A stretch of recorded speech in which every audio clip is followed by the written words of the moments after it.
भगवान नरसिंह को क्यों आना पड़ा? पहली बात। दूसरी बात कि इतने छोटे बालक से भगवान रिझ कैसे गए? उनके पास क्या था?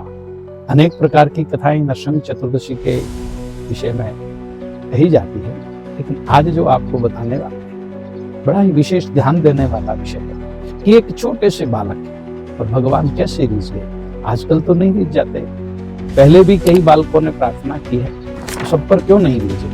इसका एक कारण है। जब भक्त प्रहलाद पर अत्याचार बढ़ा, भगवान के नाम को नहीं लेने का दबाव बढ़ा कि नहीं लेना है, लेकिन प्रहलाद भगवान के नाम को लेना चाहते थे। क्यों?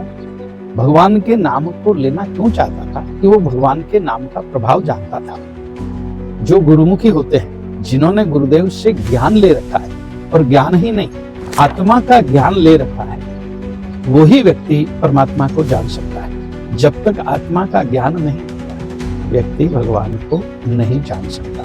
नाना शास्त्र पठे न लोके नाना देवी कह पूज, बिना आत्म ज्ञान पार्थ सर्व कर्म निरत। जब तक आत्मा का ज्ञान नहीं होता है, तब तक भगवत प्राप्ति नहीं होती है। भगवान को नहीं जान सकते हैं, भगवान को नहीं पा सकते हैं। प्रहलाद जी ने अल्पकाल की अवस्था में, छोटी उम्र के अंदर में माँ श्रियादे को प्रार्थना करके आत्मा का ज्ञान प्राप्त किया। क्योंकि माँ श्रियादे के पास में इन्होंने एक आत्मज्ञान का चमत्कार देखा कि वो कौन सा भगवान है जो अग्नि में जलने नहीं देता, जल में डूबने नहीं देता और मृत्यु के पश्चात भी अमर कर देता है। तो वो था आत्मा का ज्ञान। अब उसका ज्ञान प्राप्त हुआ प्रहलाद जी को माँ श्रियादे से। उस आत्मा के ज्ञान के पश्चात भगवत प्राप्ति की लालसा बढ़ गई और अपने पिता हिरण्याकश्यप के जो दिए हुए कष्ट थे, उनके आगे न झुक करके केवल और केवल भगवान में स्मृति लगी रही। और अनेक प्रयास करने के बाद भी प्रहलाद जी मरे नहीं। क्यों? कि उनको भगवत प्राप्ति हो गई थी, आत्मा का ज्ञान प्राप्त हो गया था। और उसी आत्मा के ज्ञान के बल पर प्रहलाद जी ने हिरण्याकश्यप जैसे राजा, उनसे प्रहलाद जी अकेले लड़े। पास में बल क्या था? आत्मा का बल, आत्मा का ज्ञान। आजकल मनुष्य इसी बात को जानने के लिए प्रयास नहीं कर रहा है। ज्ञान तो उसको दुनिया भर का है, अपना पराया दूसरों का, लेकिन अपनी आत्मा का ज्ञान नहीं।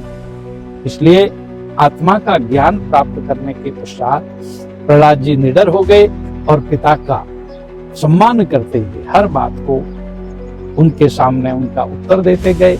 और उत्तर प्रत्युत्तर में हिरण्याकश्यप को अच्छा नहीं लगा और उन्होंने प्रहलाद जी को मारने का प्लान बनाया कि ऐसा पुत्र जो मेरे विचारों से विरुद्ध हो।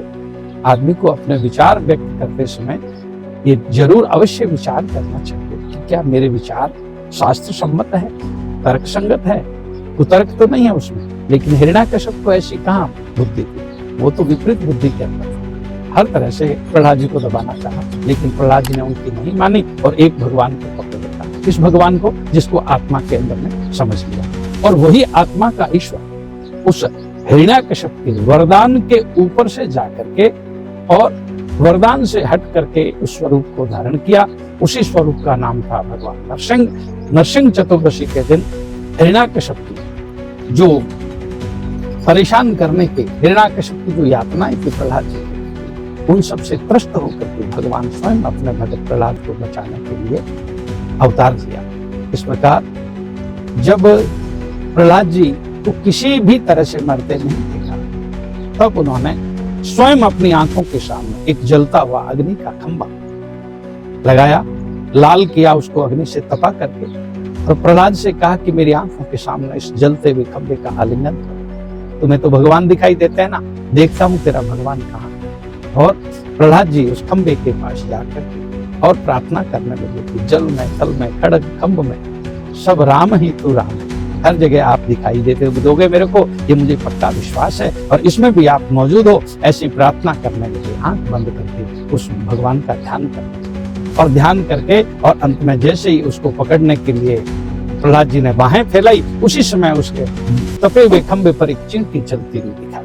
प्रहलाद जी की आंखों में आशीर्वाद दिया और भगवान से प्रार्थना करने लगे कि भगवान, आपको ये बताने की कहाँ आवश्यकता है कि आप इस खंबे में मौजूद हो। ये जलती हुई चींटी जो है कह रही है कि मैं नहीं जल रही हूँ, तुम भी नहीं जलोगे। मुझे पूर्ण विश्वास है कि आप सब जलोगे। इसलिए प्रभु, आप तो सदैव मेरे ऊपर छत्र छाया करके मेरे साथ रहते हो, और बड़ी आपने कृपा की और भगवान को प्रणाम करके तुरंत खंबे का आलिंगन किया। और आलिंगन के पश्चात जब देखा हिरण्यकश्यप ने कि बालक जल नहीं रहा है, तो उसको क्रोध आया और क्रोध में आवेश में आकर के विवेक का नाश हो जाता है।